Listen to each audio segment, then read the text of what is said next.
Welcome to Board Game Animal. My name is Justin, and today we're going to be looking at 10 games that we've been playing a bit lately that I either find super surprising for one reason or another, or just really unique as a game in and of itself. And I wanted to share quite a bit of thoughts on all of them, so let's get right into it.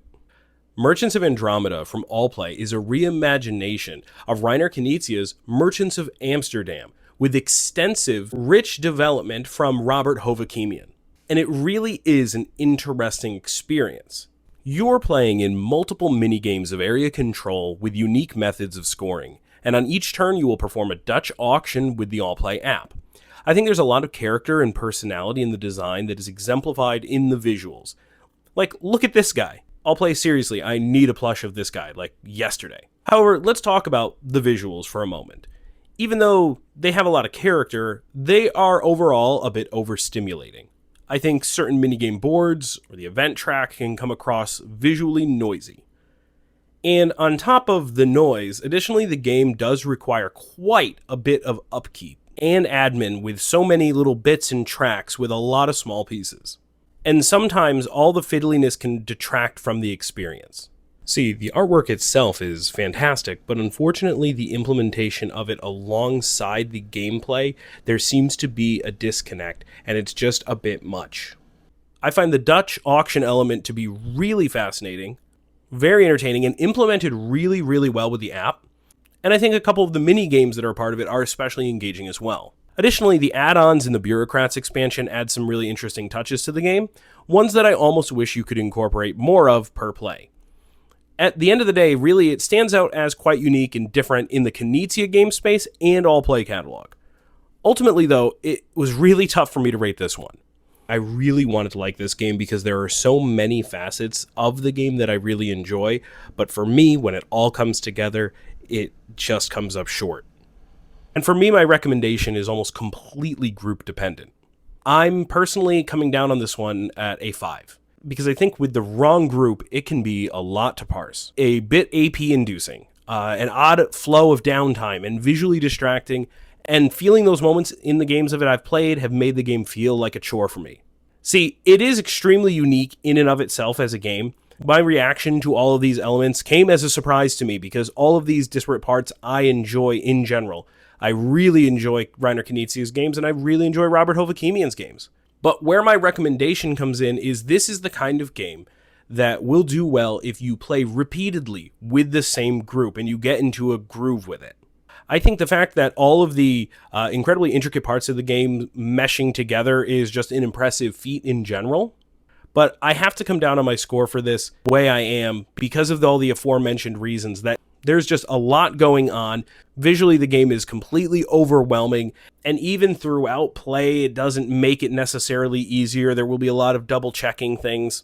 And the fact that I feel like this can only really shine in a regular play group of the game, but I can't see myself regularly coming back to play it, ultimately results in that score. In the right circumstance, I think it really could hit for folks, so I do recommend people trying it out, but for me, Merchants of Andromeda, surprisingly, is a 5. Floristry from David Gordon and Tam is a delightful little puzzle game that uses an app-assisted Dutch auction element to determine how many tiles you're going to draft on your turn. Its location here on the list, adjacent to Merchants of Andromeda that also has Dutch auctions, is a complete coincidence, but I find it interesting. For me, this game stands out as unique because of that mechanism, but the fact that the implementation has more of a clear sense of purpose in its execution, and is done so in just a cleaner way for the overall game picture. You're winning as many tiles as possible and placing them to optimize groups of flowers, all while not breaking the bank to win the said auctions. Money also counts for points in the end. It's small, quick, elegant, and makes great utilization of an underserved mechanism in the hobby. And because of that, I find it to be a really unique little special game. David Gordon and Tam continue to be delivering some stellar designs, and I think are designers you have to watch out for in the hobby. It's something to keep an eye on. For me, Floristry is a solid 7 out of 10. Bombastic from Bitewing's Traveline delivers in exactly what it's setting out to do. This is one of 2 small yellowish box 2-player only games on this list that are almost unfair to rank in comparison to other games or more traditional games. But like I've often made clear in the past, my ranking of games often has to do with the experience the game delivers. That's where these scores come in for me, and the overall energy the game brings to the table. And in this case, in the form of Bombastic, which is a very different kind of game from Robert Hovakimian compared to his other designs. This is a simple, straightforward game that can play in its entirety in about 1 minute, or it could go longer. You're trying to get your 3 X's or O's in a row like tic-tac-toe, but on your turn you can either use one of the special abilities on the cards or go for it. Once you've concluded, deduced, or just want to push your luck, to go for it. This is the exact kind of game you'll want to just play again, one after another. It can be silly and explosive like the design suggests, but that's all the more reason why you're going to be yelling, "Run it back!" a lot with this one. I think this is a ton of fun, and it comes in a tremendous production from Bitewing. Their ability to make a great little travel game with the carabiner and everything, while keeping a box to make it look nice on the shelf. These are all just little details I adore, and this one for me, I settle in at a 7.5. Now for the first of 2 games on this list that are 2 of the latest trick-taking games from Daniel Newman of New Mill. Those games have been all the rage here lately. First, Woodlanders. New Mill continues to be a go-to source for ingenious, classic-feeling yet innovative card games. I like trick-takers with pain suits. Managing your hand to win while also making sure you occasionally don't win is such a nice dance to play. And in Woodlanders, there's a really nice layered decision because you get your pain suit in a draft to determine the trump suit, whichever suit isn't drafted. It's one of those seemingly small tweaks on form that actually has a lot of depth to it. I think Woodlanders brings the pleasant kind of shakeup that fans of trick takers are looking for in this day and age, while still delivering that kind of retro friends are coming over for card night kind of vibes. All in a compact, clean little package, another 7.5 out of 10 for me. D&D Horrified is the latest entry in Ravensburger's pick up and deliver cooperative monster survival game series, Horrified. This one falls into the surprising category to me because up to this point, Horrified has not been for me. It just has not clicked for me. I don't know if I can really put my finger on any super specifics, but just in general. The abilities the players have access to in this one, the management, upkeep of the monsters, and how to battle them, and the overall flow of the game itself all felt smoother, cleaner, and more approachable than in other versions. I think the feel and aesthetic may help with this, and for me, production and presentation of the mechanisms was just a lot of fun. So I think this is the best Horrified yet, and a great choice for folks who may not have jived with past versions, or are just fans of the IP. It has great puzzly gameplay, scales well for player counts, and has a lot of interesting replayability. And I think it still manages to impressively pack a lot of game in a nice, decent, modest-sized game package at a good price point, which is not something I normally talk about, but with this game in particular, I think it does manage to fit a lot in there. All in all, I'm going to come down at an 8 out of 10 for this version of Horrified. Our other Daniel Newman game on today's list is Folia Folio. While technically a trick-taker, this one is far from traditional. It uses trick-taking as more of a selection mechanic that to me felt very auction-adjacent as some trick-taking can. You're playing cards into tricks to gain priority in drafting order for the cards in the market, and the card you played will subsequently become part of the market, all in effort to build your folios of leaves in a really interesting little puzzly set collection experience.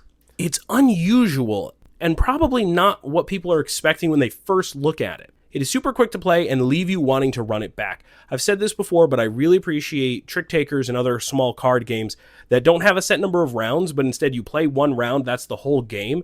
In a way, that encourages even more play because there's freedom of choice there, and this is one you'll want to keep running back. Again, a fantastic little card night edition in a super nice little package. Super solid 8 out of 10 for me as well. Toy Battle is another 2-player gem from Paolo Mori. I was instantly hooked with this one.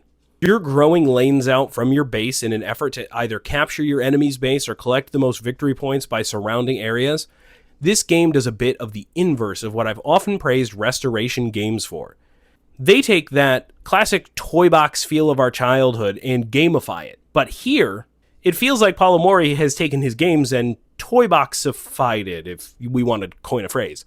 Taking a very tactical, mathy back-and-forth battler, and including rubber duckies, dinosaurs, and unicorns, it's some whimsical fun on top of a ridiculously clean, gamery design. This is one of those games that covers all its bases. It's a stellar 2-player experience for gamers, while also being smooth and unassuming in its teachability and theme that young players or non-gamers can easily then pick it up as well. My kids fell for this one quickly and absolutely love it, and has been a consistent hit with everyone I played it with. As a product, I think it's fantastic because the game in and of itself is great, but it includes 8 unique maps with variable powers and has a ton to discover in one small package. It's also a game that is really begging for expansions, and my kids have told me they'll be first in line for it. This one is an easy 9 out of 10 for me, and I think if you like great 2-player games, approachable games for anyone, or board games that have a little bit of a video gamey appy feel, this is one for you. Hey, here's my next small yellow box 2-player game that technically could be played in less than a minute. Sumo is a trick taker from Bright Eye that is really very different. After establishing turn order, you could win or lose the game in one trick. The game is a bit of a dance. You can win the game in one of 5 ways. Essentially win enough, normally 2 consecutive tricks, and you win. Win the last trick with the last card, and you win. If you beat a same suited 5 with a 1, you win. A same suited 1 with a 4, you win. Or play an offsuit 2, you win. It can be that easy, but it can also be played super defensively. Either way, the matches are so quick, you won't feel bad if you lose super quickly. Again, this is one that you'll want to keep running back over and over and over. And if the game sounds too slight, the option for a tournament mode is there for folks who want to play many games consecutively and keep score. There is so much I find incredibly fun and ridiculous about this game. It kind of falls a little bit into the magical athlete territory for me, in the sense that the complexity and depth of the game isn't mind-boggling. It's not something I could really rate as an incredibly serious game, although I do think there is strategy here. But for me, it's all about the experience, right? And this is a 9. I just have a smile on my face anytime I play this. The fact that it can be over so quick, the fact that you want to just keep playing it again. I'm loving it, and it's definitely different and lighthearted here in the trick-taking space. A quick, refreshing little game that I just think would be a lot of fun for people who would like something lightning fast. If you get a chance to check this one out, please do. Core of Discovery from Off the Page Games is really just stellar. Just feels unique, not only in general, but in my collection of games, period. The combination of deduction with resource management and tight decision making, all entangled in some incredibly rich theming, make Core of Discovery something special. You'll be using logical deduction and various map rules per chapter, and you're playing in order to explore the landscape, survive the critical elements, and fight back mythical creatures. It truly gives a vivid sense of exploration and discovery that I think a lot of games try to do. But Core of Discovery doesn't try, it just does. And the variety in the content in the core box alone will provide you tons of replayability, not to mention there are expansions that I also can't wait to play. I've been seeing them. They look so good. We talked about this one before because we were fortunate enough to get an early copy of it at PAX Unplugged last year. And it continues to be one of my favorite games of 2025, period. And I just wanted to talk about it again. If you've been on the fence of this one, please give it a shot. It's my favorite game personally from Off the Page yet, which is saying something because all of their games have been really impressive. For me, Core Discovery is a solid 9.5. Playpunk, who brought us Captain Flip last year, delivers once again with Zenith. Okay, where to begin? It manages to bring the vibes of Knizia's Lane Battlers and tug-of-war games, a la Schotten, Lost Cities, Royal Visit, Blue Moon, all while having incredible layers of variety in the huge deck of unique cards, multiple win conditions, gorgeous art and production, and enough symbology to make a Garfield Games fan gasp in shock. Now I will say, the symbology can be overwhelming at first. There are 2 sides of an enormous player's aid, and it still doesn't cover every symbol you'll encounter in the game. That's crazy, and it can be time-consuming when you learn the game. But when I tell you I find it so worth it, the irksomeness of the symbology doesn't ding the game's score for me at all because everything else is just so good. The card play, the interesting decision space, and production and presentation are all that good. And in reference to the art, this is yet again another cartoon series in the making.